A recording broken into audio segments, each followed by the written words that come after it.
지난주에 정규영 선교사님과 함께 영화 한 편을 봤습니다. 그 노예 10인이라는 영화죠. 그 영화의 내용은 이제 실화를 바탕으로 만든 영화입니다. 그 미국의 그 남부 전쟁이 일어나기 전이죠. 1840년대. 그러니까 남과 북이 갈라져서 이제 사상과 이념이 이제 뒤틀린 시간표입니다. 근데 이제 남부 쪽에는 그 노예 제도가 횡행하고 있었고요. 그래서 이제 막 흑인들을 강제로 이렇게 납치해다가 잡아다가 노예 시장에 팔고 짐승처럼 부리던 그런 시대였죠.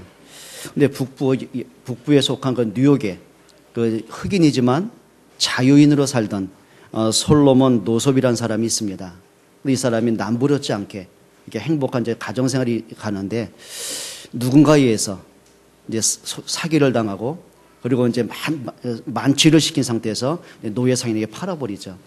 그러니까 술이 깨어나고 나니까 자기가 원치 않는 삶의 현장에 이제 부딪힌 거예요. 노예로 된 거예요.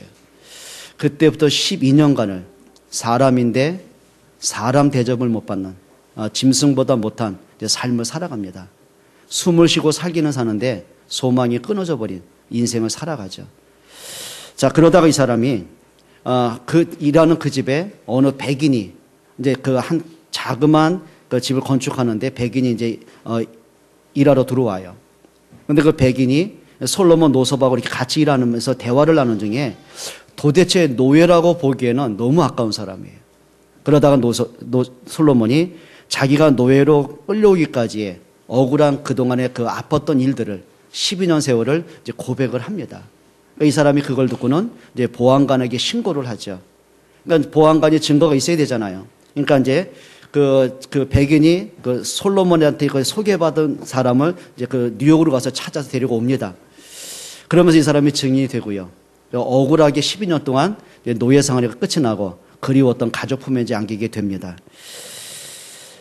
제가 그 영화를 딱 보고 나서 이제 마지막 장면 보고 딱 일어나는데 성결 구절 하나가 이 가슴에 이게 살아나더라고요. 요한복음 8장 32절입니다. 진리를 알지니 진리가 너희를 자유케 하리라.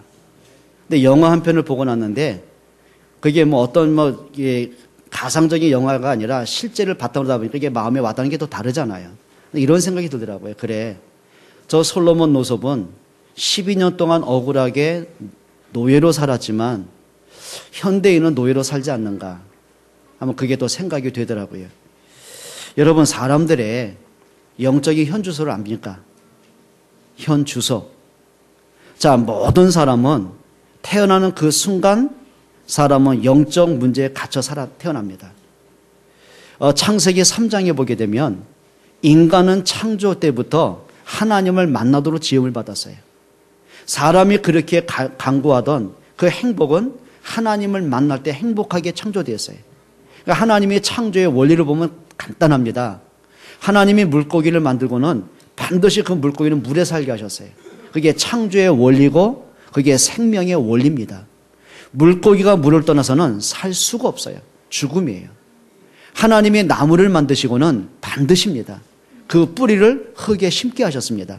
그게 창조의 원리고 그게 생명의 법칙입니다. 나무 뿌리가 뽑히는 그 순간 나무는 말라 죽게 되어 있습니다. 그러니까 사람이 아무리 인격이 있고 명예가 있고 성공을 했다 할지라도요, 그 사람이 하나님을 떠나서는 참된 행복을 누릴 수가 없다는 거예요.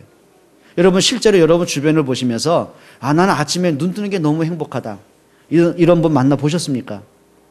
제가 한 번은 전도 현장에 갔는데 이분이 보니까 30대 후반의 여성분이에요. 그러니까 어떤 분의 소개로 그 집을 갔는데 일단 집이 으리으리하더라고요. 그러니까 이분이 저를 딱 보는 순간 뭐 처음 만났으면 예의라는 게 있잖아요. 뭐 하다못해 뭐 티를 한 잔 준다더니 할 수 있잖아요. 근데 저를 딱 보는 순간 목사님은 저처럼 바쁘긴 안 사실 거예요 그러더라고요. 그러니까 그 말은 뭐냐면 당신이 왜 왔는지 아니까 빨리 가라 이 말이거든요. 그러니까 지인의 소개 때문에 어쩔 수 없이 막 인사차 만나긴 했지만 당신이 말할 것 뻔히 안다 그 말이잖아요. 근데 이분이 당당할 수 있는 이유가 있더라고요. 30대 후반의 나이인데 벌써 건물이 빌딩이요. 5층 건물이 2개인가 3개가 있어요. 여러 가지 사업도 많이 했고요. 그런데 제가 그 거실에서 앉아서 얘기하는 소파에 보는데 그 옆에 그 아들이 하나 누워 있어요. 근데 이렇게 제가 봤을 때 한 돌쯤 되었을까? 1살이나 됐을까 싶었는데 아니요. 그 애가 5살이에요. 근데 태어나면서부터 뇌에 문제가 있는 거예요. 그러니까 성장이 안 되는 거예요. 성장이 안 되고 아예 의식도 없고. 그러니까 그 모습 보는 순간 제가 이런 얘기 했습니다. 하루를 몇 시에 시작하십니까? 자기는 6시에 일어난대요. 그리고 하는 말입니다. 가정주부이기 때문에 사업도 하는, 겸해서 하다 보니까 집안일을 자기가 소홀히 할 수 없잖아요. 그리고 이 사람은 딱 9시가 되면 그 아픈 아이를 들쳐업고는 한의원으로 병원으로 뛰는 거예요. 그러니까 낫기를 바라겠죠. 그 생활이 벌써 5년째 지속이 되는 거예요. 그러니까 6시부터 시작한대요. 그래서 제가 겸손하게 얘기했죠. 참 바쁘게 사시고 열심히 사십니다. 근데 저는 하루를 4시에 시작합니다. 그러니까 매일은 아니고 어쩌다 잠 안 올 때 4시에 일어날 때 있잖아요. 웃지 마세요. 새벽기도 여러분 안 하니까 모르죠. 새벽기도 하려면 4시 반에 일어납니다. 그래서 제가 얘기했습니다. 저는 하루 시작은 4시 반부터 합니다. 그리고 교회에서 되어지는 일들, 새벽 예배 끝나고 나면 한 7시 되면 집에 가잖아요. 그럼 그 당시에 좀 조금 신문도 보고 내가 읽을 책도 있고 운동도 하고 하루 일과를 쭉 얘기를 했어요. 가만히 있더라고요. 그래서 제가 2번째 물어봤습니다. 행복하십니까? 행복하십니까? 얼굴을 쳐다보대요. 또 물어봤습니다. 행복하십니까? 집이 좋으시고 보니까 성공도 하셨고 많은 돈을 버셨는데 그 돈이 당신에게 행복이 됩니까? 그때서야 자기 마음속에 있는 얘기를 하더라고요. 저는 그 아이가 1살인 줄 알았어요. 근데 5살이에요. 태어나면서부터 그 아이에게 뇌에 문제가 와가지고 이 아이 한번 고쳐보겠다고 백방으로 뛰는 거예요. 그래서 이 아이가 둘째를 낳을 수가 없을 만큼. 왜냐하면 둘째 아이를 낳으면 그 아픈 아이에게 소홀해야 될까 봐. 그러니까 이분의 모든 관심이 뭐냐면 어떻게 하면 이 아이가 나아볼까. 심지어는요 지방에 어떤 사람이 용하다 가는 거예요. 누가 혹시 의사를 소개하면 뭘 관계없어요. 돈 얼마든지 관계없어요. 얼마를 들이든 간에 이 아이가 나을 수 있다면 그분의 모든 생각은 그거예요. 얘기해 줬습니다. 하나님이 사람을 창조할 때 불행한 존재로 고통받는 존재로 창조했겠냐. 당신이 아들을 낳으면서 이 아이가 불행하기를 원해서 낳았냐? 아니죠. 10달 동안 아이를 배에 임신하고 나서는 얼마나 희망에 부풀어 있겠어요. 얼마나 그 아이로 해서 막 생각을 하고 축복을 빌어줬고 그 아이가 태어나면 필요한 모든 걸 다 준비했겠어요. 근데 낳고 보니까 아이가 불행히 살 수밖에 없는 거예요. 그리고 이 사람은 자기가 만든 불행이 아닌데 그 불행이 주어지는 거예요. 그 아이 때문에 모든 신경 곤도 세우는 거예요. 행복하겠습니까? 그게 인간의 영적 문제다. 그게 운명이다. 당신은 이 운명을 절대 바꿀 수 없다. 그 운명을 바꾸는 길이 있다.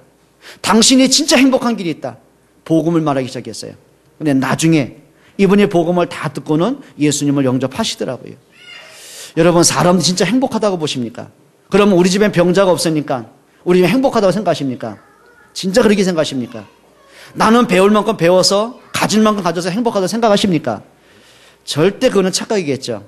제가 지금까지 사람들을 숱하게 만나보잖아요. 성공한 사람들, 실패한 사람들, 너무 많이 가진 사람들, 너무 없는 사람들, 배운 사람, 못 배운 사람, 높은 사람, 낮은 사람 다 만나보잖아요. 지금까지 제가 이 사람이 진짜 행복한 사람이구나 그런 사람을 만나본 적이 없어요. 다만 이겁니다. 행복한 척할 뿐이죠. 체면 칠할 뿐이죠. 근데 그 사람 마음속에는 뭔지 모르게 뭔가 모르게 채울 수 없는 뭔가 마치 바닷물을 끊임없이 마셔도 갈증을 느끼는 것처럼 인생이 허무하고 외치고 지친 사람이 너무 많더라고요. 여러분 그걸 운명이라고 합니다. 그게 사람들의 영적 현주소입니다. 이유는 하나입니다. 그 사람이 실력이 없는 게 아니에요. 인격이 없는 게 아니에요. 배우지 못한 게 아니고 없어서가 아니에요. 한 가지입니다. 하나님을 떠난 겁니다. 진짜 행복은 하나님의 은혜로 주어집니다.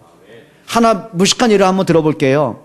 저기 엄마 품에 앉아있는 저 아이가 겨우 이제 2살, 3살 된 저 아이가 엄마 품 떠나면 행복해질까요? 자, 누군가가 인격 있고 마음씨 좋은 사람 부자를 만났어요. 저 아이에 필요한 세상에 최고의 값진 옷을 입었어요. 누구도 갖고 놀지 못하는 그 장난감을 비싼 거 갖고 놀아요. 누구도 먹어보지 못한 값진 음식을 먹어봤어요. 행복하겠습니까? 아니요. 저 아이 입에 그 음식이 들어오질 않는 거예요. 장난감 갖고 놀 생각이 없는 거예요. 모든 생각 100%는 어디가 있어요? 엄마에게 가 있는 거예요. 저 아이의 울음이 언제 끝난지 아십니까? 저 아이의 불행이 언제 끝난지 아십니까? 엄마 품에 안길 때 오게 돼 있는 거예요. 그게 행복입니다. 그게 희망입니다. 그게 축복입니다. 여러분, 사람은 하나님을 만나도록 창조가 된 거예요. 그런데 어느 날부터인가 사람 마음속에 하나님을 거부하기 시작해요. 하나님이 계실 때 그 마음속에 우상이 들어와 있어요. 다른 게 들어와 있어요. 그 성경에는 영적 사망이라고 하는 거예요. 로마서 3장 23절입니다. 누구도 예외가 없습니다. 한 사람도 예외가 없습니다. 이 땅에 아담 이후로 지금까지 살았던 모든 사람들, 현재 지구촌에 생존하고 있는 66억의 인구들, 앞으로 태어날 미래의 생명들, 누구도 예외 없습니다. 성경이 이렇게 말합니다. 모든 사람이 죄를 범하였음에 하나님의 영광에 이르지 못하더니. 모든 사람은 죄인입니다. 로마서 6장 23절에 간단한 답이 나옵니다. 죄의 삭은 사망입니다. 여러분, 그게 인간의 현 주소입니다. 그러면 사람을 하여금 불행하게 만들고 고통을 주고 가정을 짓밟고 부부 사이를 갈라놓고 자녀를 방탕하게 만들고 속이는 존재가 있어요. 하나님이 마치 없는 것처럼, 예수를 믿어도 소용없는 것처럼 자꾸 불신앙을 주는 존재가 있어요. 요한복음 8장 44절에 답이 나옵니다. 예수님 말씀하셨어요. 너희는 너희 아비 마귀에게서 났느니라. 여러분, 사람이 육신이 태어났다는 얘기입니까? 아니요. 사람의 영적인 상태를 속이는 존재가 있어요. 여러분, 과거 거는 그 상처 때문에 인격 성장이 안 되고 영적 성장이 안 되게 속이는 존재가 있어요. 여러분을 끊임없이 속여서 불행하게 만드는 존재가 있어요. 여러분 가정을 웃음을 사라지게 만드는 존재가 있어요. 서로 간의 사랑을 깨트리는 존재가 있어요. 그게 사단 마귀라고 합니다. 그게 영적인 현 주소입니다. 자, 그러다 보니까 사람들은요, 씻을 수 없는 한 가지가 있습니다. 여러분, 사람치고요, 문제없는 사람이 어디 있겠어요? 사람이 지금까지 살아오면서 상처 없는 사람이 누가 있겠어요? 자, 가정에서 오는 상처들, 부모님의 삶을 통해 오는 상처들, 이혼 가정이든 아니면 정신적인 문제가 있든 아니면 성격이 완고하든 가난했던 어떤 경우든지 자라면서 갖고 있는 상처들이 있잖아요. 그게요, 어디에 쌓이는지 아십니까? 사람의 무의식 속에 쌓여 있습니다. 그래서 사람에게는 의식이 있어요. 저와 여러분 느끼잖아요. 보잖아요. 생각하자고 판단하잖아요. 그걸 의식세계라고 합니다. 그런데 진짜 사람이 가장 아픈 것, 과거에 진짜 충격적인 것, 그게 없어진 게 아니에요. 다만 잊고 사는 거예요. 근데 그게 어디 쌓인지 아십니까? 우리 무의식 속에 쌓여 있는 거예요. 근데 무의식보다 더 강한 세계가 있습니다. 그게 잠재의식이라는 겁니다. 그러니까 사람이 예를 들면 이런 거예요. 부부가 한참 텔레비 보다가 아무것도 아닌데 서로 싸우잖아요. 그래, 남자가 저 여자 늘씬하다. 자기 뭐 생각하는 거 자유잖아요. 늘씬해서 늘씬하다고 하는데, 그러니까 여자는 그 말 듣고 기분 나빠요. 박사님 기분 안 나빠요? 날씬하시니까. 근데요, 여자들은 기분 나빠해요. 나도 옛날에 늘씬했다. 그 다음에 붙는 말이 있습니다. 내가 너 만나서 요 모양 요꼴 됐다고. 이상하죠. 의사 표현은 민주주의 자유 아닙니까? 그래. 주체에게 이제 속으로 나서 그 얘기를 왜 합니까? 그래. 그게 뭔지 아십니까? 여자 속에 이런 게 있는 거예요. 피해의식이 있는 거예요. 혹시 내가 너 말고 옛날에 누구 이런 거 있잖아요. 내가 이 사람 안 만나서 더 나았을 텐데 이런 거 있잖아요. 나름대로의 가상현실이 있잖아요. 억울한 거 있잖아요. 그렇죠? 우리 친구 보니까 나보다 못생겼고, 나보다 뭐 공부도 못하고 지지리 못한 게, 이게 남자 잘 만나서 팔 잡혔더라고요. 지난주에 어떤 친구 목사가요, 이 딸이 태국 남자를 국제 결혼한 거예요. 근데 이 사람이 종업원만 2,000명을 거느린 CEO라. 30대 초반인데. 하는 말입니다. 자기가, 사위가 자기한테 얼마큼 용돈을 주고, 부럽대요, 조금은. 비행기를 타고 오는데 저 같은 경우는 해외 갈 때 저가한 거, 제주한 건 그런 거 타잖아요. 이분 그런 거 아니다. 사위가 의도 줬다는 거예요. 그런 얘기하는데요. 이 나보다 못생겼거든요. 신학 대학원에 저보다 공부 못했어요. 성질도 더러워요. 이상한 놈이었거든요. 그런데 딸도 보더라고요. 내 생각 속에 우리 딸은 누구한테 시집 보내지? 좀 가난한 것보다는 좀 부자가 낫잖아요. 근데 모르겠어요. 하나님 어떻게 하실지. 은근히 사람 비교되는 거 있습니다, 있어요. 저만 그렇게 추합니까? 여러분 안 그렇습니까? 그러니까 사람이요, 은근히 마음속에 있는 그 피의식이 있어요. 그게 이제 화가 되는 거죠. 그게 싸움이 되는 거죠. 그걸 상처라고 합니다. 그게 어디에 박힌지 아세요? 가슴 속에 각인돼 버렸어요. 뭘로도 지울 수 없어요. 뭘로도 보상이 안 될 만큼 각인됐어요. 혹시 여러분들이 살면서 막 보석치장을 해주고 선물 공세를 한다 할지라도 지울 수 없는 문제가 있어요. 그게 각인된 상처입니다. 그게 성격이 됐어요. 그게 인격이 됐어요. 그래서 사람들이 이상한 문제 오는 겁니다. 여러분, 사람들이 현주소, 상처로 각인된 게 있어요. 거기서 원망이 나옵니다. 불평이 나옵니다. 분노가 나옵니다. 미움이 나옵니다. 서운함이 나옵니다. 열등감이 나옵니다. 외로움이 나오고, 그게 우울증이 되고, 그게 공황장애가 되고, 그게 공격적이 되는 거예요. 여러분, 이게 각인된 거 안 바뀌면요, 절대 영적 성장이 안 돼요. 나이가 50이 되고 60이 돼도요, 각인된 거 안 바뀌죠? 인격 성장이 안 돼요. 그걸 우리가 전문용어로 어른 아이라고 하는 거예요. 나이는 어른인데 생각하는 것 철없는 아기라. 쉽게 오해하고, 쉽게 서운해하고, 쉽게 삐지고, 쉽게 막 흥분하고, 그게 우리 속에 있더라니까요. 그게 막 핑계로 원망으로 가잖아요. 여러분, 정말입니다. 우리의 영적인 현주소가 좀 바뀌어지기를 축원합니다. 그게 오늘날 사람들의 모습이죠. 자, 그걸로 끝납니까? 사람들은 욕망의 동물 아닙니까? 사람들이요, 뭔가 잡혀 있더라니까요. 딱 잡혀 있습니다. 노예된 게 있더라니까요. 제가 아는 한 분은 어릴 때 살아면서 너무 집안이 어려워 가난했어요. 공부를 너무 하고 싶었어요. 근데 부모님의 무능함 때문에 공부할 수가 없는 거예요. 그러니까 이분은 겨우 졸업한 게 중학교로 졸업하신 거예요.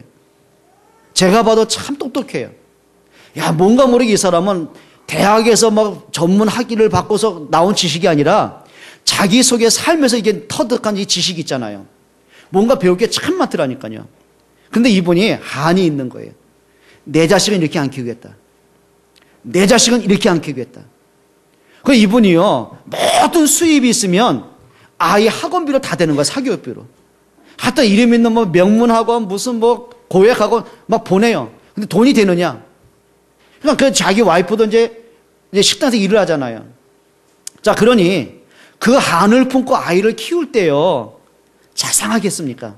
이제 급한 거예요. 돈은 점점 없어지고 애가 투자할 돈은 더 많아지고 불안한 거예요. 그럼 애가 공부를 안 하잖아요. 그만큼 투자한 것만큼 안 하잖아요. 따뜻하게 하겠습니까? 애한테 진짜 자상한 대화가 되겠습니까? 몰아붙이는 거예요. 독소를 퍼붓는 거예요. 아이가 어릴 때는 그 엄마 아빠의 그게 권위에 눌려가지고 아무 소리 못하다가 사춘기 되면서 발작을 하기 시작하는 거예요. 정신 분열이 와버린 거예요. 자, 이런 현장들 제가 보면서요, 그래, 상처가 치유 안 되면 열심히 하는 것만큼 문제 오겠구나. 교회에서는 안 그렇습니까? 그래요, 복음 들었어요. 은혜 받았어요. 그런데 이상하죠. 교회를 자기도 모르게 자꾸 분위기를 이상하게 만들어가는 거예요. 만나는 사람에게 복음 말하면 되잖아요. 그리스도 말하면 되잖아요. 은혜 받게 하면 되잖아요. 그 사람이 힘을 주면 되잖아요. 근데 안 되는 거예요. 자기는 옳다고 생각해서 말했는데 이상하게 듣는 사람이 시험 드는 거예요. 교회가 멀어지는 거예요. 예배가 안 되는 거예요. 그러다 보니까 그 사람이 심각한 영적 문제 오는 거예요. 여러분, 각인된 거 안 바뀌니까는요, 이런 문제가 오더라니까요. 여러분, 진짜 치유되는 은혜 받기를 축원합니다. 요즘 제가요, 사람들마다 성적인 노예들이 되지 않는가, 그런 심각한 문제가 보여져요. 가끔요, 그 10대 후반 아이들, 많아봐 20대 초반 걸그룹 아닙니까, 애들. 그런데 얘들이요, 고민이 있습니다. 그 아이들 키우는 엔터테인먼트사에서 고민이 있어요. 아니, 그 아이들 오랜 시간 투자해서 키웠으면 돈이 돼야 되잖아요. 방송이 계속 인기를 얻어야 출연할 수 있잖아요. 근데 노래만 갖고는 안 되는 거예요.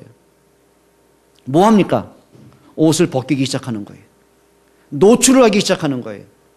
그럼 어느 날인가 인정 못 받아 TV 출연할 때 애들이 한번 야한 노출을 했는데 사람들이 각인돼 버린 거예요. 사람이 또 보잖아요. 방송에 나와야 되잖아요. 여러분, 사람들이 이렇게 되는 거예요. 자, 진짜 신문기상 보면은요, 안타까울 때가 많죠. 자기 손녀딸 같은 아이들을, 딸 같은 여자아이들을 잔인하게 성폭행을 해요. 자, 심지어는요, 자기 친딸인데, 자기 친손녀인데, 여러분, 사람이 맹정신 갖고 그런 일을 할 수 있다고 보십니까?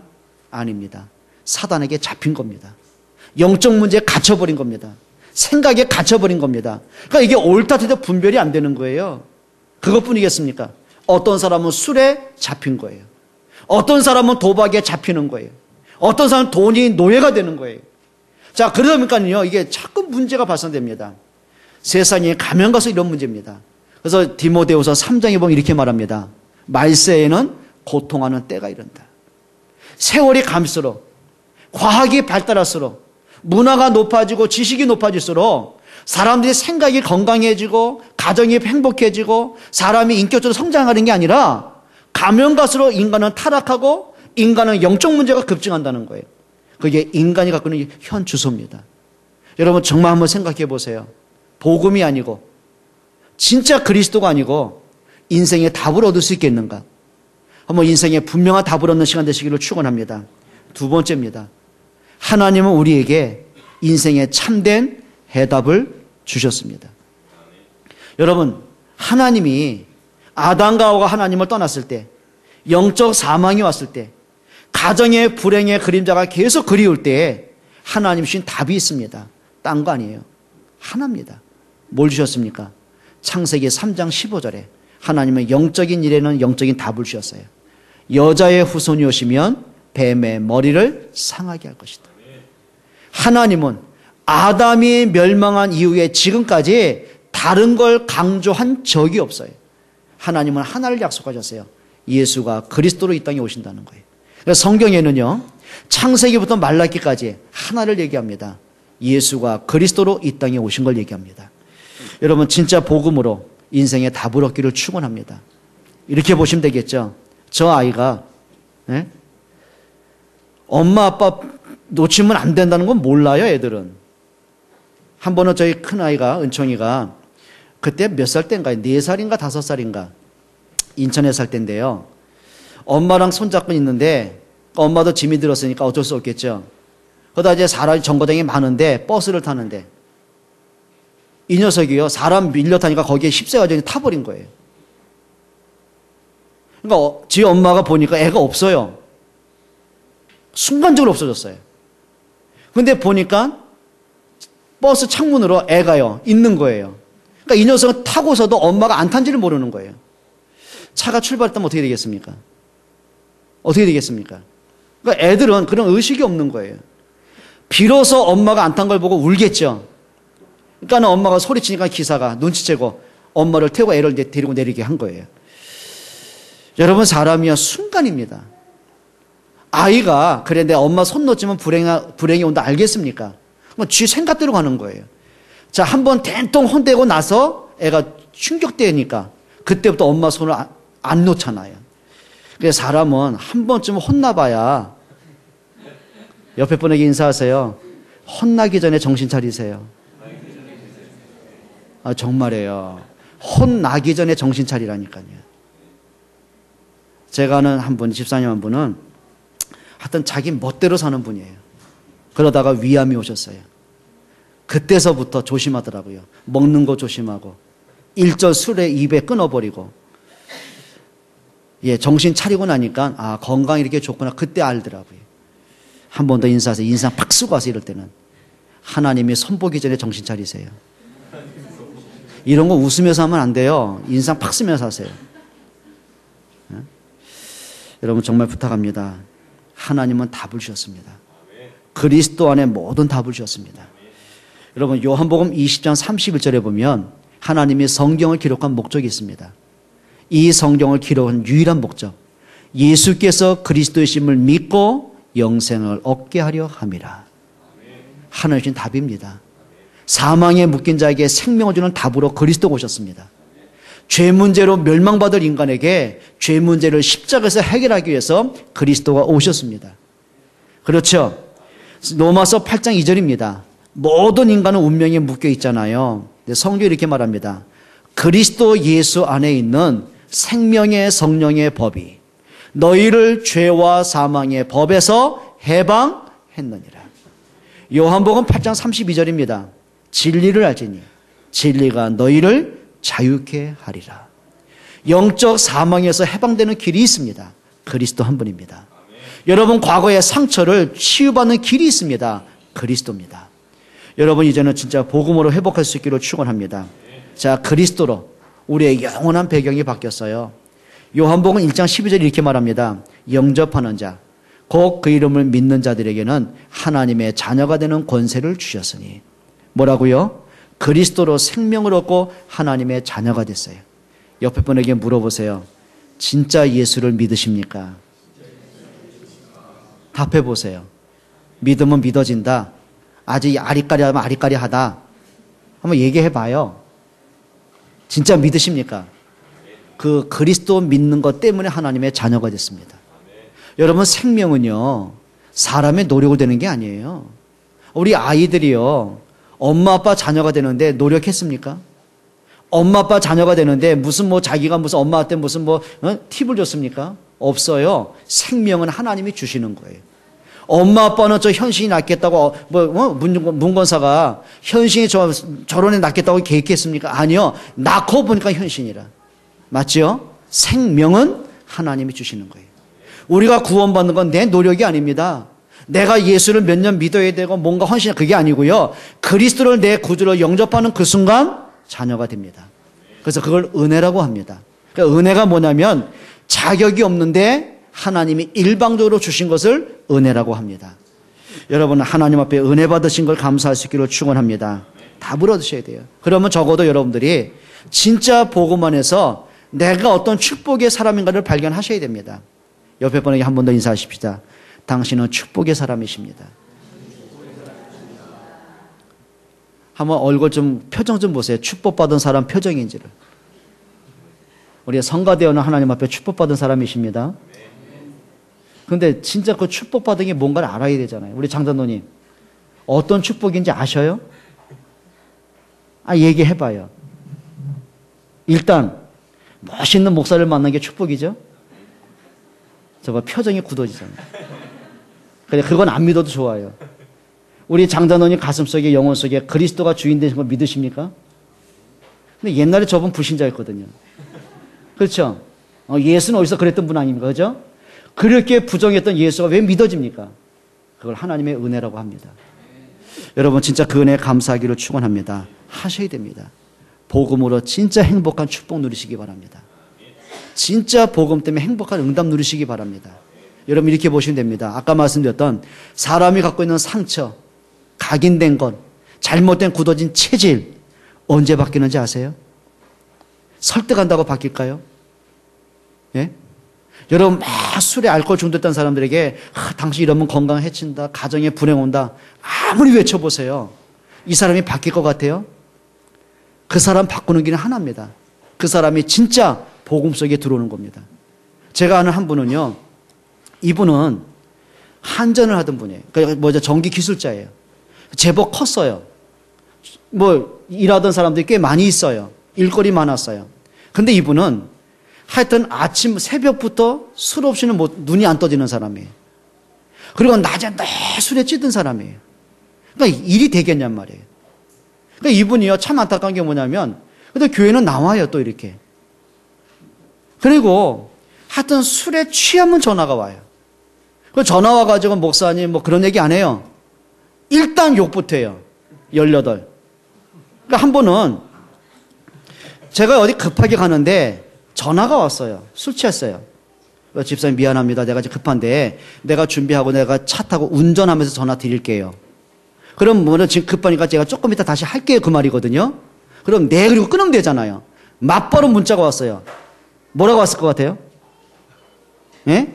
제가 욕은 못하고 글씨를 읽을게요. 18새끼. 아니 내가 욕한 게 아니고 나는 그냥 글자 읽은 거예요. 그냥 야 이게 뭐가 올라오더라고 이렇게.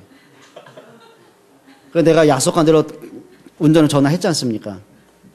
좋은 말 나왔겠습니까? 오랜 시간 들어줬어요.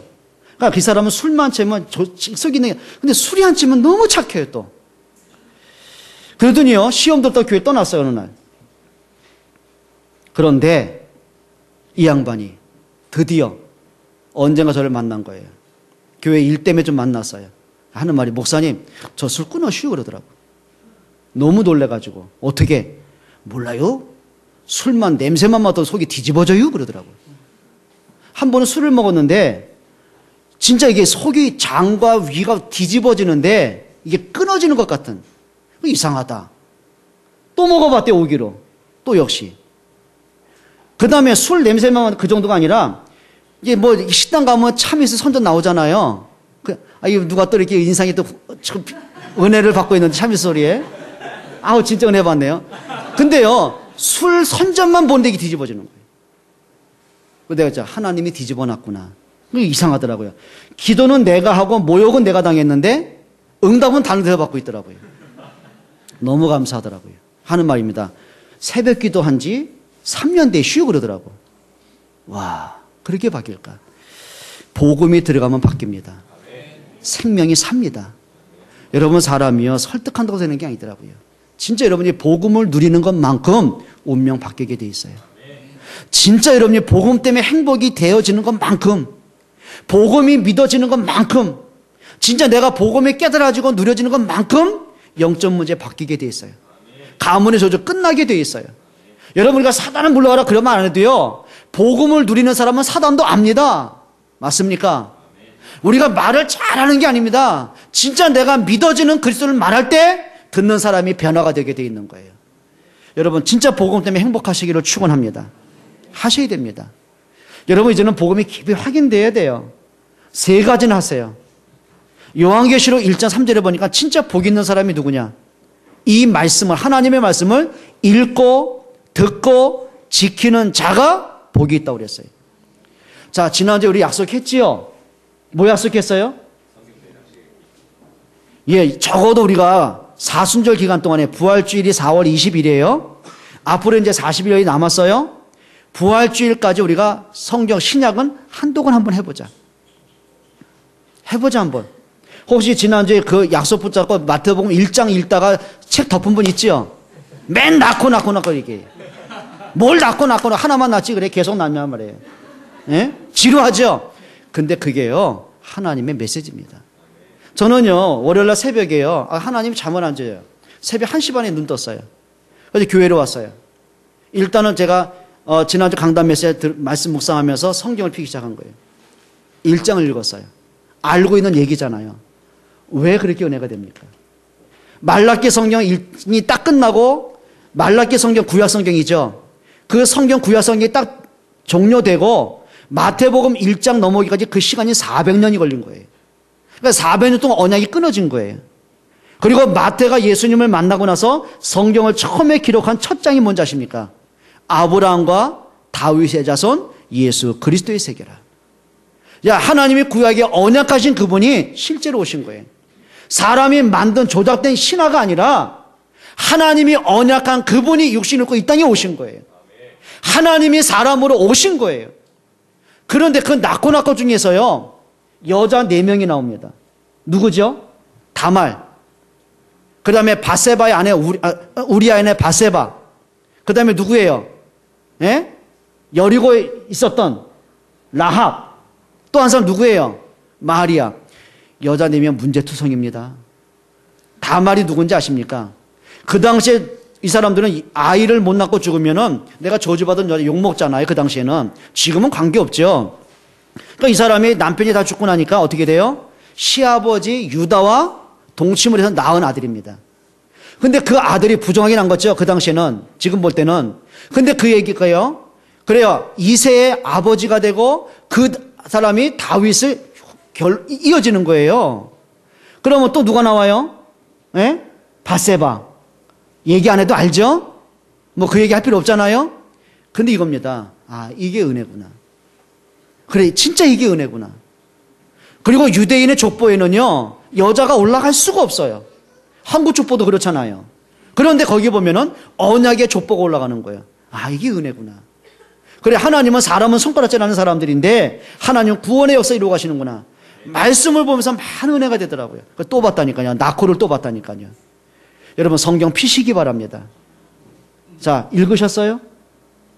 읽으셨어요? 성경에 옆에 분에 물어보세요. 양심껏 대답해 보세요. 물어보세요. 이렇게 말해요. 약속했잖아요. 물어보세요. 제이야, 약속했잖아. 에? 필이, 너 아멘 제일 크게 했잖아. 근데 이틀 빠졌지? 아, 읽었어? 미안해. 정말입니다. 성경 읽기를 축원합니다. 성경은 하나님의 말씀입니다. 인생에 대한 답입니다. 여러분 가문 살리는 해답이 그 안에 있습니다. 여러분 영적 치유되는 그 길이 그 안에 있습니다. 진짜 하나님 앞에 응답받는 비밀이 성경 속에 있습니다. 사람 살리는 답이 성경 속에 있습니다. 맞지요? 여러분 말씀을 읽기를 바랍니다. 읽으세요. 하나님의 음성을 들으세요. 말씀을 듣다가 치유가 되고 하나님의 역사를 체험하고 삶의 현장에 말씀이 적용되고 성취되는 맛을 한번 보세요. 여러분 말씀의 응답받기를 축원합니다.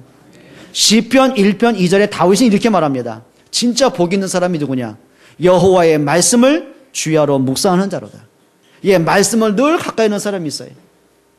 여러분 우리가 성경 이렇게 말씀들 많이 적잖아요. 근데 안타까운 게 있습니다. 우리 성도들 보면 좀 안타까운 게 하나가 뭐냐면 말씀을 써요. 쓰고 덮고 끝나고 예, 쓰리고 하고 살아요. 근데 그걸 좀 바꾸셔야 돼요. 쓰고 펴고 읽고 묵상하고 실천하고. 따라합시다. 5가 하자. 그 말이 적당한지 모르는데 예, 5고 좀 하세요. 5고 좀. 뭐 하자고요? 쓰고 펴고 읽고 뭐 하고요? 묵상하고 실천하고. 아멘 안 하실래요? 또 합니다. 쓰고 펴고 읽고 묵상하고 실천하고. 아멘 또 한 번 합니다. 쓰고 펴고. 아멘에 빨리 끝나지. 동기들이 많아. 하여튼 좀 말씀 가까이 하세요. 정말입니다. 연애 편지 하나만 바꿔도요 몇 날 며칠 읽잖아요. 하나님의 연애 편지는 왜 안 읽습니까?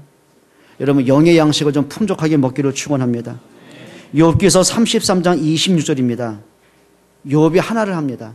하루 중에 하나님과 깊은 묵상하는 기도의 시간을 가졌다는 거예요. 욥기서 33장 26절 이렇게 말하죠. 그는 하나님께 기도함으로 하나님이 은혜를 베푸사 그로 말미암아 기뻐 외치며 하나님의 얼굴을 보게 하시고 사람에게 그의 공의를 회복시키느니라. 뭐 했다고요? 기도하는 욥의 모습을 하나님이 기쁘게 보셨어요. 하나님이 그의 기도를 들으셨어요. 여러분 기도로 행복한 여러분 되시기를 축원합니다. 맞죠? 여러분 하나 하셔야 돼요. 과거는 누구나 있어요. 상처는 누구나 있어요. 생각하기 싫은 아픔은 누구나 갖고 있어요. 그걸 복음으로 재해석하세요. 진짜 과거를 복음으로 보세요. 그래 하나님이 나 같은 이 사람을 하나님의 자녀로 삼으셨구나. 그게 이 은혜구나. 그게 복음으로 해석하는 사람이에요. 요셉이 노예로 팔려갔을 때 형들에 의해서 억울한 일을 당했을 때 그걸 억울한 일로 가슴에 담은 게 아니에요. 그걸 복음으로 재해석했어요. 전도라는 눈으로 재해석을 한 거예요. 그러고 보니까 지난 날이 응답 아닌 게 없어요. 그게 축복이죠. 여러분에게 진짜 좀 은혜 받기를 축원합니다. 복음으로 모든 거 해석하길 바랍니다. 여러분의 탄식과 한숨과 외로움과 고통들이 이제는 복음 때문에 행복으로 바뀌어질 만큼 영적 힘을 얻기를 축원합니다. 이제는 하셔야 됩니다. 여러분의 삶이 복음과 전도와 맞는 인생의 그림을 그렸으면 좋겠어요. 사도행전 20장 24절에 바울이 이렇게 말합니다. 바울이 예수 믿고 난 이후에 많은 어려움 당하잖아요. 핍박을 받잖아요. 그럼에도 불구하고 가슴속에 선명하게 그려진 게 하나 있습니다. 뭔지 아십니까? 내가 달려갈 길과 주 예수께 받은 사명 곧 하나님의 은혜의 복음을 전하는 일에는 내 생명을 조금도 아끼지 않겠다. 그래요. 내가 달려갈 길이 있다. 하나님이 나를 부르신 이유가 있다. 하나님이 나를 통해 하실 일이 있다. 비록 핍박이 오고 어려움이 온다 할지라도 내가 받은 이 사명 그리스도를 전하는 전도에 대해서는 내가 양보하지 않겠다 그 말이에요. 그게 삶의 방향 맞춘 거예요. 그래요. 로마로부터 핍박을 당하고 유대인으로부터 박해를 당하던 초대교회가 한 가지 답을 가졌습니다. 삶의 목적이 있었어요. 특별히 로마서 16장에 중직자들의 마음에 결단한 게 있었어요. 어떤 이는 보호자로 동역자로 식주인으로 진짜 하나님의 나라와 전도와 선교와 교회를 위해서 진짜 생을 걸 이유가 있었어요. 자, 그러고 보니까 하나님은 그들에게 축복할 이유가 있는 사람들이에요. 하나님이 여러분에게 축복할 이유가 있는 사람 되시기 바랍니다. 하셔야 됩니다. 복 받으려고 몸부림칠 게 아니라 복 받을 수 있는 그릇 준비하면 됩니다. 간단합니다. 여러분 이제는 하나님 앞에 축복의 사람이 되시기를 바랍니다. 옆에 분에게 인사하십시다. 당신은 복 있는 사람이십니다. 그 축복을 누리시기 바랍니다. 같이 기도합니다. 하나님께 감사를 드립니다. 진짜 복음 때문에, 전도와 선교 때문에 이유가 있는 축복의 사람이 되기를 원합니다. 진짜 복음으로 행복하게 하시고, 복음으로 인생에 답을 얻게 하시고, 복음으로 정말 나의 영적 상태를 바꿀 수 있는 은혜 주시기를 기도합니다. 정말 전도와 선교와 맞는, 교회와 우리 후대와 맞는 응답의 사람 되게 하옵소서. 예수 그리스도의 이름으로 기도합니다. 아멘.